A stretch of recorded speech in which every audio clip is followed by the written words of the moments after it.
Hello বন্ধুরা, কেমন আছেন সবাই? প্রবাসী মৌবনে সবাইকে স্বাগত জানিয়ে আজকে সানডে স্পেশাল মাটন কারি আর প্লেন রাইস এটাই হবে।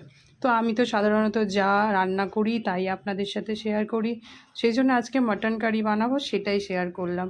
রাইসের রেসিপি, রাইস মানে নর্মাল ভাতের রেসিপি আর শেয়ার করলাম না, সেটা কিছুই না। হাসি লাগলেও কিন্তু কথাটা বলতে হলো, যেহেতু কথাটা বলেছি না, যা করি তাই। আচ্ছা, এখানে আমি মাটনটা নিয়েছি, এখানে 500-র মতো মাটন আছে। এটাকে ভালো করে ধুয়ে পরিষ্কার করে জল ঝরিয়ে রেখেছিলাম, আর এতে ম্যারিনেট করে রাখলাম।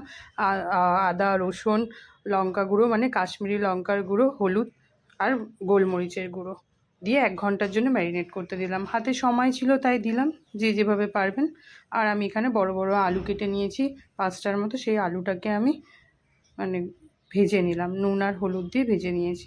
আর ওই তেলেই আমি বড় বড় করে কাটা, মানে একদম রাফলি কাটা পেঁয়াজ দিয়ে দিয়েছি। এই কারণে এটা রাফলি কাটা, মানে এই দেখুন কি করি এটা।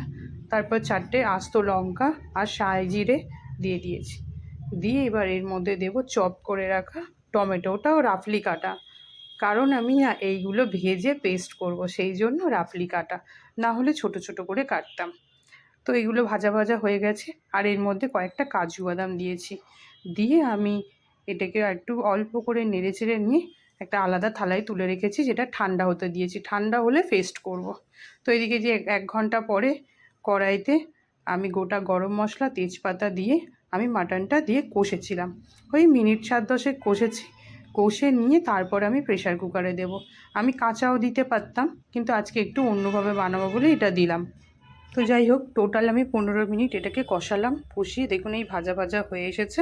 এইবার আমি প্রেশার কুকারে দিয়ে দেব।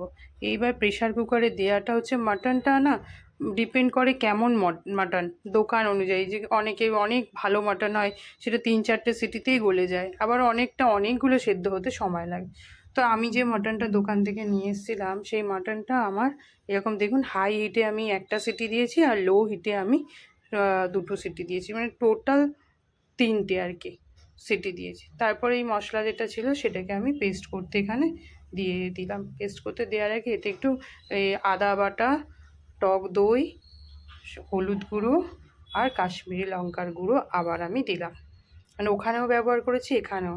আচ্ছা, ওটা ওদিকে পেস্ট হতে থাক, এদিকে আমি কড়াইতে একটা পেঁয়াজ, রসুন আর কয়েকটা গোটা রসুন আমি দিয়ে দিয়েছিলাম। এটা না, গোটা রসুনটা আপনি কোচবিহারের মানুষরা বেশি বেশি করে খায়, সবাই খায় এখন, কিন্তু কোচবিহার থেকে এটা আমার জানা। তো আর যে মশলাটা পেস্ট করে রেখেছিলাম সেটা দিয়ে এটাকে কষতে হবে। মশলাটা ততক্ষণ কষতে হবে যতক্ষণ না এর থেকে আলাদা করে তেল ছেড়ে দেয়, আর হচ্ছে কালারটা দেখবেন চেঞ্জ হয়ে যাবে। আপনারা তো রান্না সবাই মোটামুটি করেন, এখানে নতুন করে বলার কিছুই নেই।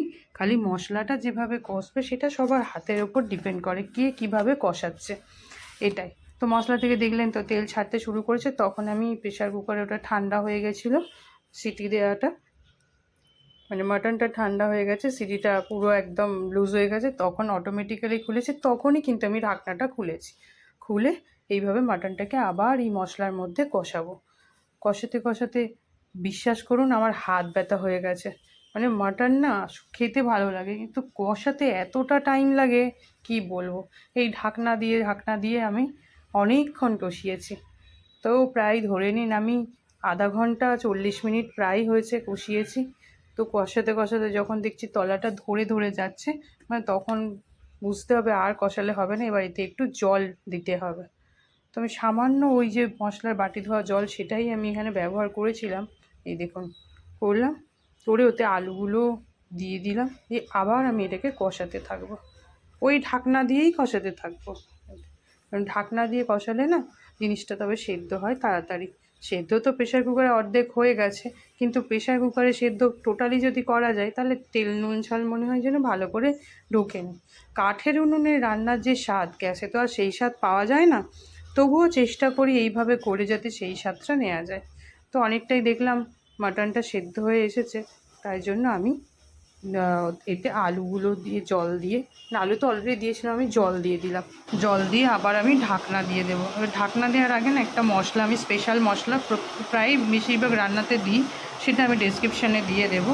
তো এখানে আমি সেই স্পেশাল মশলাটা দিয়ে এবার আমি একটু ফুটতে দিয়ে দিলাম, ফুটে উঠলে আমি ঢাকনাটা চাপা দিয়ে দিলাম। বাইরে প্রচণ্ড বৃষ্টি হচ্ছে, আপনারা বৃষ্টির আওয়াজ পাচ্ছেন কি জানি না, প্রচণ্ড বৃষ্টি হচ্ছে। যদি আমার ভয়েস দিতে খুব অসুবিধে হচ্ছে, কি করা যাবে, আর দিতে হবে।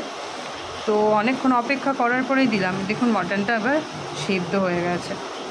তো আমি এবার চেষ্টা করছি এটাকে আর একটুখানি ফুটিয়ে নিয়ে রাখার, কারণ আর একটু ফুটলে মনে হয় একটু গাঢ় গাঢ় হয়ে যাবে। তো চাপা আর দিলাম না, এমনি একটু ফুটতে দিলাম, দেখলাম হয়েই এসেছে। দেখুন আমি আপনাদের রান্না করে খেয়ে দেখাচ্ছি, মানে দেখুন কতটা নরম হয়েছে, খুব সুন্দর নরম হয়েছে। তাহলে বন্ধুরা ভিডিওটা আজকে এখানেই শেষ করছি। ভালো থাকবেন, সুস্থ থাকবেন।